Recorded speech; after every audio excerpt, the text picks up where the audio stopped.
มีสูตรการคำนวณแรงอยู่นี่แน่คือซิกมา F เท่ากับ MA แต่ถ้าไลท์ยูโดนเทเซมมาดิ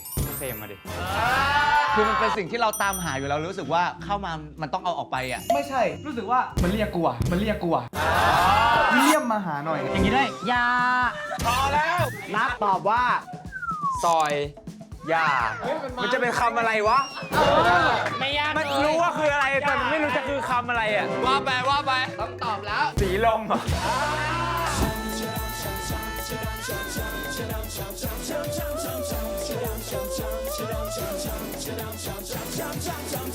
หัวใจฉันมันช้ำเมื่อเราไปแช่น้ำแค่มันก็วูบวาบเพราะคนอย่างเธอนั้น สวัสดีครับขอต้อนรับทุกคนนะครับผมเข้าสู่รายการอัมแชเชื่อว่าสงกรานต์ที่ผ่านมานะครับทุกๆคนนะคงจะได้ชุ่มฉ่ำกันไปเรียบร้อยแล้วนะครับแต่ว่าวันนี้สตูนี้ชุ่มฉ่ำไม่แพ้กันเพราะว่าเราอยู่กับไลแคนสวัสดีน้องๆทุกคนครับ สวัสดีครับ แนะนำตัวอย่างเป็นทางการ วิลเลจิโน สวัสดีครับพวกเราไลแคนครับ สวัสดีครับวิลเลียมไรแคนครับ สวัสดีครับผมตุ้ยไรแคนครับ สวัสดีครับนัทไลแคนครับ สวัสดีครับพงษ์ไรแคนครับสวัสดีครับน้องเล็กเลโก้ไรแคนครับ ต้อนรับน้องๆไลแคนนะครับสู่อาร์มแชร์นะครับผมก่อนอื่นมาพูดถึง MV ก่อนเพลงฉ่ำนะครับผมก็ปล่อยไปสักพักนึงแล้วประมาณ3 วีคแล้วนะครับผมเป็นยังไงบ้าง 3 วีคแล้ววงการบันเทิงลูกวงการบันเทิง เป็นยังไงบ้างฟีดแบ็กตอนนี้ ฟีดแบ็กก็ค่อนข้างดีเลยครับ ครับ ดีจริงปะเนี่ยดีไม่เรียกว่าตอนสงกรารก็มีคนไปเปิดเพลงของเราเต้นเยอะอยู่ พูดพร้อมเต้น มาชาบูเมื่อเราไปแช่น้ำบูเคียมังคูบูว่าเคียมังคูบูว่า มาพูดก่อนว่าเพลงนี้นอกจากไลแคนนี้ได้ X กับจุงปอนด้วยทำงานกับพี่จุงพี่ปอนเป็นไงบ้างครับ ผมบอกเลยว่าทำงานกับพี่จุงพี่ปอนนี่เป็นเดอะแบกในกองเลยก็ว่าได้นี่แล้วเขาแบกหลายเรื่องนะไม่ใช่แค่แบบเรื่อง performance นะ energy นี่ก็ต้องแบกด้วยเพราะว่าแบบบางทีเราแบบเริ่มอ่อมแล้วพี่ปอนมาแล้วร้องเพลงให้ฟัง ตุ้ยมีอ่อมด้วยเหรอ ไม่อันนี้ยกเว้นข้อยกเว้น อันนี้เขายกเว้นคนเดียวเลย ภาพรวมคือพี่ปอนนี่เขาจะแบบมาร้องเพลงให้ฟังตลอดในวันแรกนะพี่พอเอ็มวีนี้เราถ่าย2 วันวันที่2นี่พี่จุงมาแล้วเป็นแบบผู้ช่วยดูแลใจดีเลกเตอร์นี่เราเต้นปุ๊บพี่จุงเนี่ยวิ่งไปหน้ามอแล้วก็แบบดูปั๊บเกาะไหล่ที่ตั้งเลยก็ดูดีแล้วเนี่ยดีแล้ว มีตัวเช็คให้เหรอ มาเช็คให้ดีเลยเราต้องแบบเดินไปดูเองเลยน่ารักมากๆเลยครับ2 คน มีใครอยากพูดถึงพี่จุงพี่ปอนไหมครับ ชอบพี่ปอนมากเลยเฮ้ยพี่ตุ้ยบอกว่าพี่เขาร้องเพลงผมไม่คิดว่าจะเพลงลูกทุ่งตอนแรกคิดว่ามาแนวนี้ก็แบบเพลงโหดๆหน่อยอะไรอย่างงี้มาลูกทุ่งนี่ขำกันทั้งกองเลยครับชอบมากเป็นเวลาแบบตี 1 ตี 2ด้วย เราเริ่มอ่อมแล้วตอนนั้นนะแล้วก็เราก็ต้องการ energy ที่เขาเนี่ยบูสต์มาให้ แล้ว MV ถ่าย 2 วันใช่ไหมแล้วโลเคชั่นแต่ละที่ดูรู้สึกว่ามันแบบมันร้อนมากในภูเขาแบบทรายหินอะไรเงี้ยเป็นยังไงบ้างตอนถ่าย มีใครแบบว่าป๊อกป่ะแบบเป็นลมอย่างเงี้ย ไม่มีครับไม่มี เราฟิตวันแรกจริงมันร้อนมากๆแต่ว่าเราโชคดีเราถ่ายในโกดังก่อนก็คือเหมือนจะ wrap up ซีนนี้ต้องเป็นบนน้ำหมดเลยใช่แต่ว่าวันที่2ร้อนจริงๆพอวันนั้นช่วงตอนเช้าฝนมันตกในช่วงตอนสายๆนั้นก็ไม่ค่อยมีแดดแล้ว ถามว่าร้อนไหมร้อนแต่เคยเจอร้อนกว่านี้แล้วไม่ได้ร้อนมาก แล้วมีเหตุการณ์อื่นๆเกิดในกองถ่ายอีกไหมตอนถ่าย MV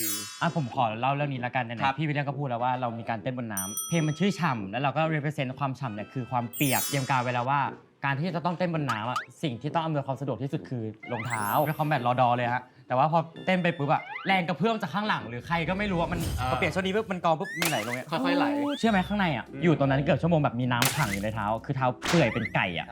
จริงๆแล้วเท้ามันเซนซิทีฟมากพอมันแบบมันเปื่อยแบบเวลาเราอาบน้ำนานจะเหยียบไปคือแบบ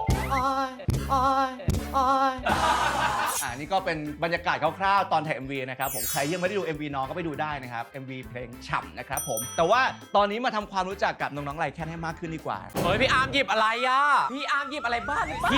พี่คันพี่แต่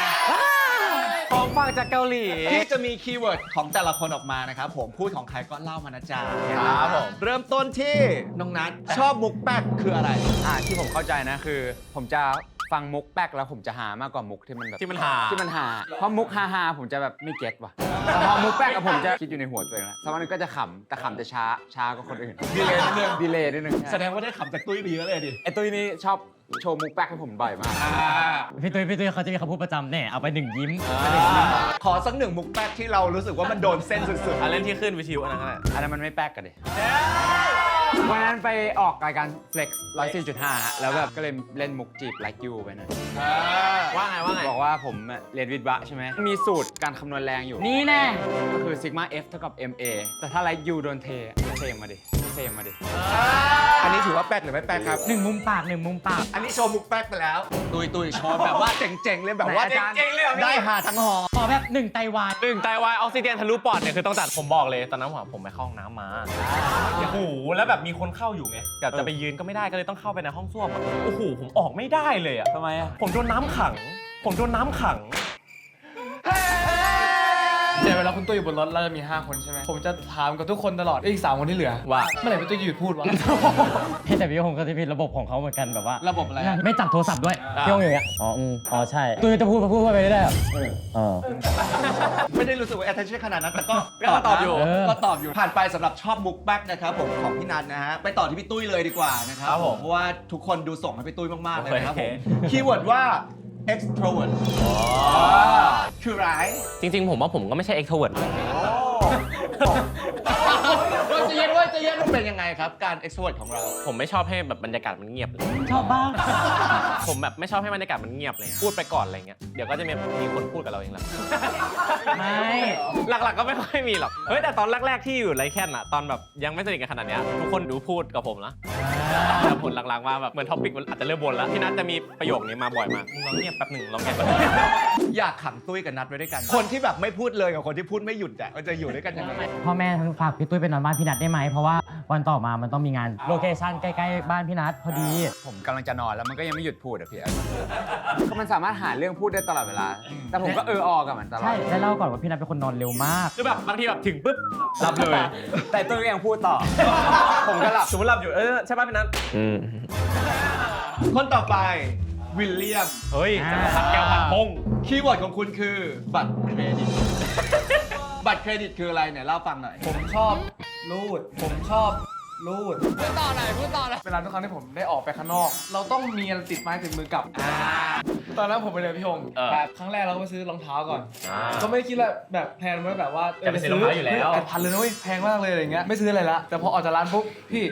ร้านมันมีของแบรนด์เนมมือสองอะ ไปดูคือมันเป็นสิ่งที่เราตามหาอยู่แล้วรู้สึกว่าเข้ามามันต้องเอาออกไปอ่ะ ไม่ใช่รู้สึกว่ามันเรียกกูอะเยี่ยมมาหาหน่อย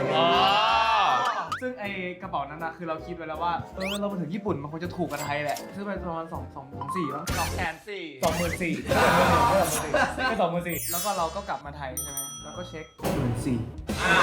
แล้วที่ผมซื้อคือมือสองนะแต่ในกลุ่มคือมือหนึ่ง มันอาจจะคนผลิตคนละปีไง คือที่เราเช็คปีแล้วปีเดียวกันเลย สภาพดีกว่าด้วย จนไม่เห็นกับตาจนไม่เห็นกับตา แล้วคุณพ่อว่าไงบ้างพอแบบไปเสิร์ชเข้าไป อยู่วงการไม่ถึงปีซื้อไปขนาดนี้แหละลูกอยู่วงการไม่ถึงปีซื้อไปขนาดนี้แหละลูกต้องมีบ้าง ดูอย่างพี่อาร์มตัวอย่าง ต้องเรียนรู้อ่ะมาที่คนต่อไปครับเลโก้คีย์เวิร์ดของคุณคือ ขอนอนคอนโดคอนโดใคร ช้าก่อน ไม่คือ เอา อ้าวเดี๋ยวมา เป็นไรอ่ะ อันนี้มองกล้องไหนอยู่เปลี่ยนอารมณ์เหรอ ผมต้องเล่าก่อนว่าผมเป็นเด็กต่างจังหวัดคนเดียวครับผม การที่เดินทางมาอยู่ ไม่ได้จนถึงนี่ก็ต้องจังหวัด ผมก็อยู่คนเดียวด้วยอะไรเงี้ยก็เลยแบบว่าจะมีหลายครั้งที่จะชวนพี่ๆเขาแบบมานอนคอนโดไหมเพราะว่าเราก็รู้สึกว่าเราเลือกทำเลมาใกล้ที่ทำงานน้องๆจะได้ไม่เหงาด้วยอะไรอย่างงี้ ก็เลยจะชอบชวนมาบ่อยอะไรอย่างงี้เฉย แล้วเคยแบบว่าเฮ้ยเหงาว่าขอไปนอนห้องด้วยได้ไหมมีไหม มีบ้าง แต่คือแบบมันชวนทุกคนเลยนะ แต่ไม่เคยมีใครไปเลยอะไร เฮ้ยแต่ผมเคยไป ใช่ไหมแต่จะเล่าให้ฟังว่าตอนนั้นน่ะเราไปเพราะคอนโดน้องใกล้ไงผมก็นั่งอาบน้ำอะไรเสร็จแล้วเลโก้ก็พี่ตุ้ยดูเต้นอะไรเงี้ยสนุกดีพอจบละนึกว่ากำลังจะนอนละพี่ตุ้ยแต่เดี๋ยววงเนี้ยแบบสุดยอดมากเลย ไม่คือมันเป็นเหตุการณ์ที่ถ้าเกิดพี่ฮงถวาย 10% ให้กับพี่ตุ้ยใช่ปะวันนั้นเหมือนพี่ตุ้ยถวาย 10% ให้ผมอะ ผมไปเกาหลีได้แล้วตอนนั้นผมแบบความรู้เต็มหัว มันมีครั้งหนึ่งจำไม่ได้เหมือนกันแต่นอนกับเลโก้กับตุ้ยแล้วเลโก้มันก็เปิดเต้นนี่แหละจนแบบตีห้าแล้วแบบเลโก้จนอยาก สิ่งที่มันอยู่หน้าฟีดเราก็มีแต่เรื่องอะไรพวกนี้อยู่แล้วเราก็แบบว่านี่คือสิ่งที่เราสนใจนะคุณนาอะไรอย่างเงี้ย เว้ยเข้าใจแจ่มแจ้งเลยอะเป็นจริงกัน20 บงมาแล้ว เป็นอะไรมากไหม ไม่แต่ก็ เต็มใจดูไงมันก็สนุกดี ไม่ก็คือตอนนั้นก็คือบอกว่าเฮ้ยสนุกมากเลยอะแต่คือมันมีช่วงแบบที่ไปแล้วแหละแล้วเห็นเขาหลุดแล้วแหละ มันสะกิดกลับมา โอเคก็คือถือว่าเป็นแบบว่าเป็นหนุ่มขี้เหงา ก็เลยอยากจะมีเพื่อนๆอยู่รอบตัวตลอดเวลา คือมีเพลงว่าแบบเลิกกับเขาเดี๋ยวเหงาเป็นเพื่อนแต่ตอนนี้ไม่เหลือผมคนเดียวที่เหงาครับผมไม่มีเพื่อน น้อยแล้ว คนต่อไปนะครับผมน้องฮงสิงเท้าไฟสิงเท้าไฟคืออะไรครับ สิ่งแล้วป้าคือเป็นเหมือนแบบฉายานักแข่งรถอะไรเงี้ยเหมือนแบบขับเร็วมากแบบเหยียบมิดไฟขึ้นเลยอะไรเงี้ยสิ่งเท้าไฟ ขออธิบายก่อนว่าผมอะยังไม่มีใบขับขี่แล้วผมยังขับรถไม่เป็นไม่มีรถสักคัน แล้วสิงเท้าไฟมาได้ไง ผมอะชอบเล่นเกมขับรถ คือเหมือนผมอะไปดูหนังเรื่องนึงมา มันเกี่ยวกับแบบ F1 ขับรถติดงอมแงมเลยแบบโอ้โหโคตรเท่แม่งอะไรขนาดนี้วะเนี่ยคือเรื่องมันคือแบบแข่งจากเกมใช่ปะขับรถในเกมอะจนเป็นขับรถชีวิตจริงอะไรเงี้ยจนได้ชนะถ้วยอะไรเงี้ยมันตอนนั้นมันคัดเข้าไปกำลังจะแบบจะเป็นตัวจริงและขับรถจริงอะไรเงี้ยเพื่อนกำลังจะชวนไปเล่นโกคาร์ทผมก็เลยลองฝึกเชิงก่อนเพราะแบบเหมือนผมไปเห็นพวงมาลัยของคนขับ F1 มามันเหมือนแบบโทรศัพท์ลองขับอย่างเงี้ยนี่ ลองยืนแล้วก็ตุ้ยลองเข้าไปข้างสาธิตนะสาธิต เข้าโค้งมันต้องเบรกก่อนใช่ไหมถ้าพูดเป็นโค้งตัวยูเงี้ยมันต้องเสียบเข้าก่อนเบรกก่อนแล้วแบบค่อยๆคลองไปอย่างเงี้ย ค่อยๆแบบทีละนิด ค่อย ที ๆ ละ คล นิ อ ด งไป ทีละนิด บางทีโค้งมัน90องศาก็จะแบบปุ๊บนี่ใช่ขึ้นเข่าหรือว่าลุกมายังไม่มี แล้วมีแผนจะไปสอบใบขับขี่แล้วจะแบบขับในชีวิตจริงหรือยัง ต้องรอไปขับขี่ก่อนอะไรเงี้ยไปรอสอบก่อนแต่ช่วงนี้ไม่ค่อยว่างไปสอบอะไรเงี้ยค่อยมีเวลาไป มันจะตลกเหมือนกันนะถ้าเกิดไอคนชอบเล่นเกมขับรถเลยแล้วไปสอบแล้วสอบตกมันตลก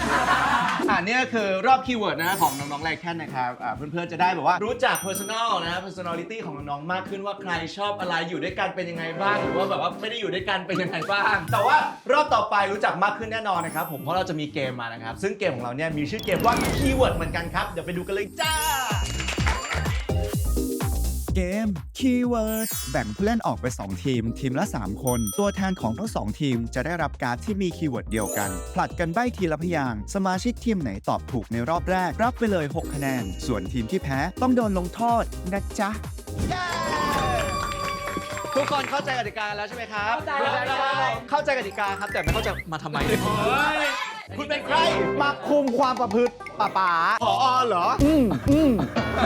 โอเคเข้าใจกติกาเรียบร้อยแล้วนะครับผมเดี๋ยวเรามาคนน้อยออกเลือกทีมเพราะว่าแต่ละทีมจะมี3คนที่เรายืนนี่คือทีมหลอก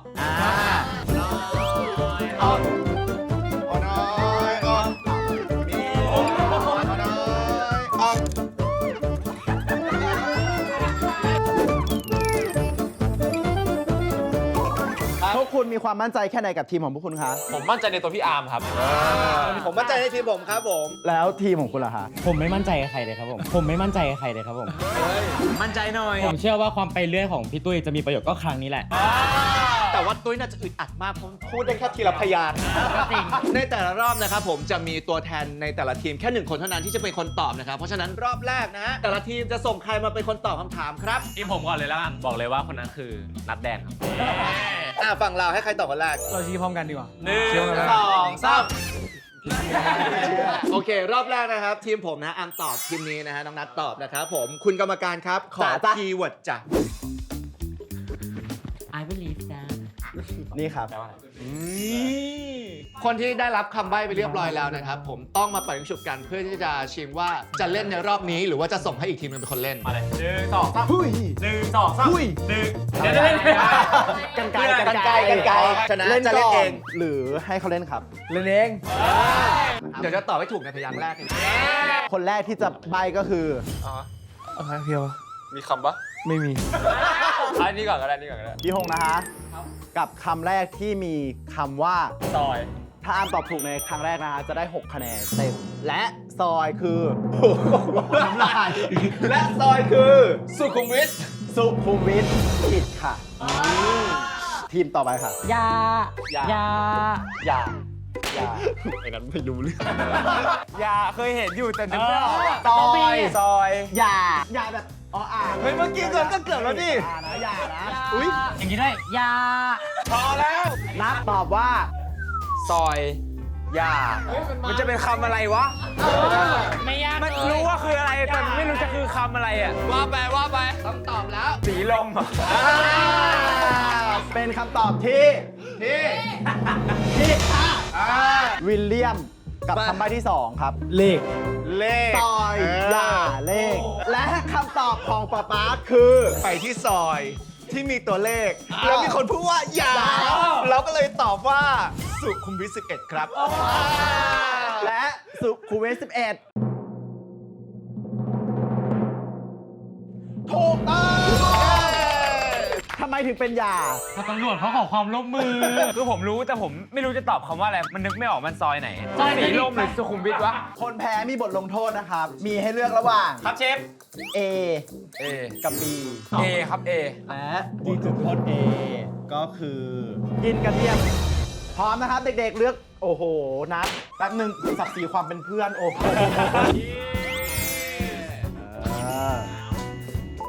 รอบที่ 2 นะครับ เดี๋ยวจะต้องสลับตำแหน่งกัน ซึ่งพวกคุณสลับตำแหน่งกันเรียบร้อยหมด และคีย์เวิร์ดที่ได้ก็คือ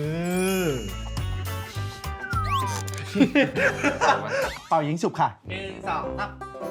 ชนะได้เลือกเล่นก่อนหรือเล่นหลังครับ เชิญก่อนเลยไอ้ทุก และคำใบ้แรกของทีมเลโก้ตุ้ยนะคำแรกค่ะ สง ส่ง เลโก้ตอบว่า หาดใหญ่เหรอ หาดใหญ่น่าสนใจตรงไหน หาดใหญ่ ถูกให้ล้านหนึ่ง ผิดอยู่แล้ว โอกาสมาที่ของทีมคุณอาร์มน้องพงษ์แล้วก็วิลเลียมค่ะสง กราน วิลเลียมตาว่างเปล่า และวิลเลียมขอตอบว่า ฉีดน้ ฉีดน้ำผิดค่ะโอกาสมาที่ของทีมนี้ค่ะสงกรานต์ เลย นึกดีๆส่งกรารเลย เลโก้ตอบว่า ำพฤษภา เพราะว่าเลยเป็นคำตอบที่ผิดค่ะสงกรารเลย เที่ยว เดี๋ยวบ้านเราไหมจ๊ะ และวิลเลียมตอบว่า เอาจะตอบแบบวันหยุด วันหยุดและวันหยุดผิดค่ะสงกรารเลย เที่ยวกลับมาที่น้องนัทเนาะ อะไรดีวะ นัทใบ้ว่า เลื้อย ฉันจะมาตายสงกรารเลย เที่ยวเลื้อยเลโก้ถ้าตอบถูกเดี๋ยวเพื่อนๆไปนอนคอนโดด้วยนึก เล ดี ยเที่ยว ๆลองสลับ เลื้อย คำลองสลับคำและ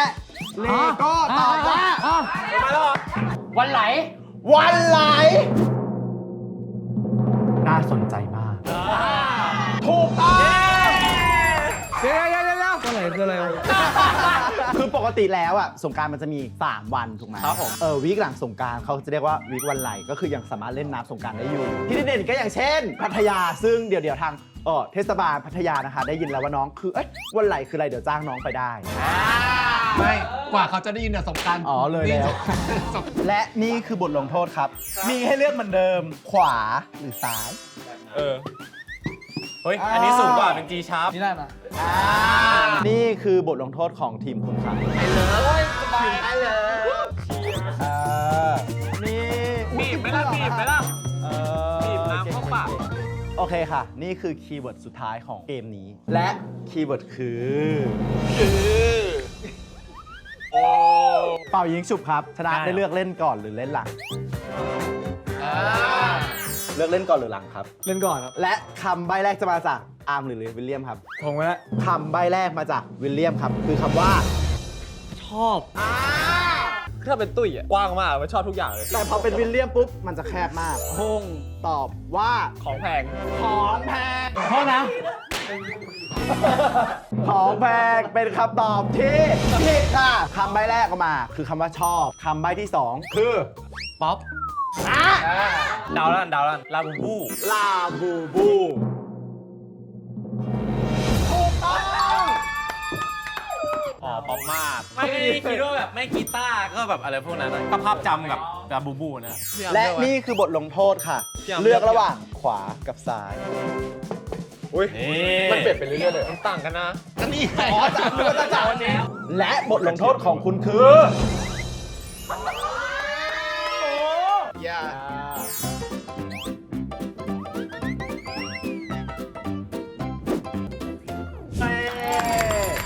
อันนี้เป็นเพียงแค่ส่วนหนึ่งเท่านั้นที่เรานำมาฝากเพื่อนๆนะฮะให้ได้แบบรู้จักน้องๆมากขึ้นแล้วเป็นแบบเกมสั้นๆ แต่ว่าเขาไม่ได้มาแค่นี้ มีอะไรมาฝากอีกใช่ไหมล่ะ จะเลยสงกรารไปแล้วหรือว่าเป็นวันไหลแล้ว แต่ก็ยังอยากให้ทุกคนฉ่ำกันอยู่ ก็เลยเอาซิงเกิลล่าสุดของพวกเราไลแคนมาเพอร์ฟอร์มที่นี่ด้วยครับผม ถ้าพร้อมกันแล้วนะครับ เดี๋ยวไปดูโชว์จากน้องๆไลแคนกันครับ กับเพลงชา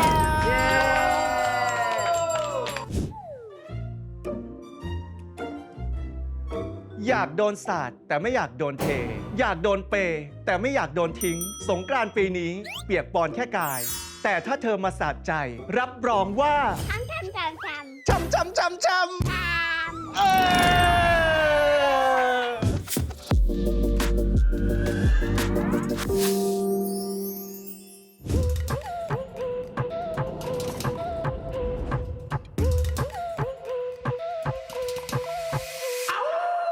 เขาจะห่างเขาจะล้างเขาจะไม่มีใครใกล้จะตายเหมือนหัวใจอยู่กลางทะเลทรายไม่มีใครเข้ามาให้ชื่นใจแต่พอเจอเธอมันกับฟื้นไหมแห้งมาเท่าไรเหมือนได้เจอน้ำรดไม่ให้ช้ำใจ ชุ่มเข้ามาให้ชาดไม่ใช่แค่มาพักก็ไอ้นี่ the flow ใจฟูจากที่มันดูแห้งกร้านตอนนี้มันเริ่มซ่านเพราะได้ยินอยู่ข้างอยู่น้ำฉันน้ำที่ไม่เคยได้กอดใครก็ไม่ว่าใครก็ไม่โดนเส้นใจไม่ตั้งแต่เห็นเธอแวบเดียวรู้ว่าใช่เพราะว่าใจมันสั่นแค่เธอเท่านั้นที่ฉันหวั่นไหวเธอเข้ามาทำให้ฉันช้ำ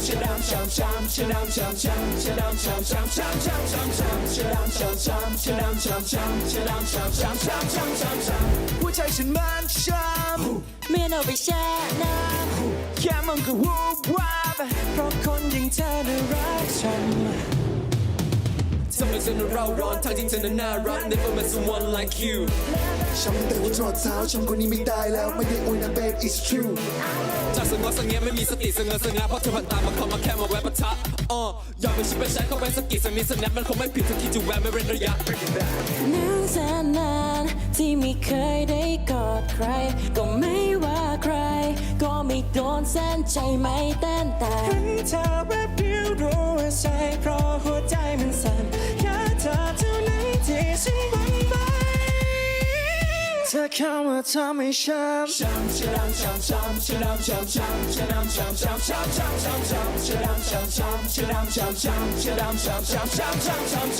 หัวใจฉันมันช้ำไม่เอาไปแช่น้ำแค่มันก็วูบวาบเพราะคนอย่างเธอน่ารักฉัน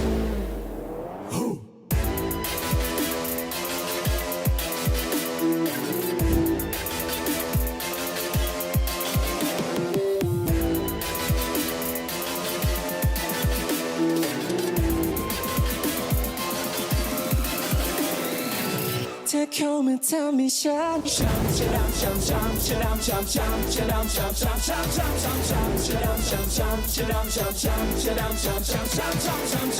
หัวใจฉันมันช้ำไม่เอาไปแช่น้ำแค่มันก็วูบวาบเพราะคนอย่างเธอน่ารักฉัน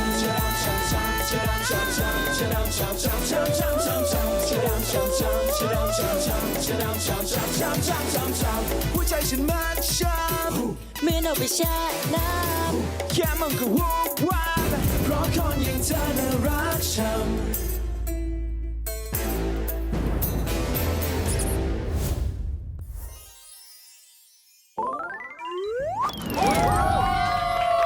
และนี่คือโชว์จากไลแคนเอ็กจุงปอนในเพลงชาฉ่ำปะสุดฉ่ำสุดๆนะฮะถือว่าเป็นควันหลงสงกรานต์แล้วกันนะครับผมเชื่อว่าหลายๆคนเนี่ยคงจะได้ชุ่มฉ่ำกับสงกรานต์แล้วก็เพลงนี้แน่นอนนะครับผมเพราะว่าน้องๆก็เต้นกันสะบัดบอกเลย แต่ละคนซิกแพคมันแบบโอ้ทำไมวันนี้ไม่โชว์ซิกแพคกันล่ะครับ เด็กดูเยอะ เด็กดูเยอะ จะได้เป็นแบบว่าแรงบันดาลใจให้เด็กโตมาให้มีซิกแพค วันนี้สนุกสนานมากนะครับ แล้วก็ขอบคุณไลแคนมากๆเลยนะ ที่มาสนุกกันในอาร์มแชร์นะครับฝากผลงานเต็มที่เลยน้อง ตอนนี้ไลแคนมีซิงเกิลที่ 4 แล้วนะครับผม ชื่อเพลงว่าฉ่ำนั่นเองนะครับ สามารถไปติดตามได้ทาง YouTube Riser Music นะครับผม แล้วก็อีก 3 เพลงที่เหลือฝากด้วยนะครับ ๆ เย้ วันนี้นะครับผมก็ขอบคุณน้องๆทุกคนเลยนะครับขอบคุณไลแคนนะครับที่มาสนุกในรายการนะครับผมแล้วก็ฝากน้องๆด้วยนะครับผมในทุกๆช่องทางเลยนะครับแล้วก็ฝากรายการอาร์มแชร์ด้วยครับทุกวันพุธนะฮะทาง YouTube Channel Jim MTV นะครับผมวันนี้ขอลาไปด้วยเพลงชาเธอเข้ามาทำให้ช้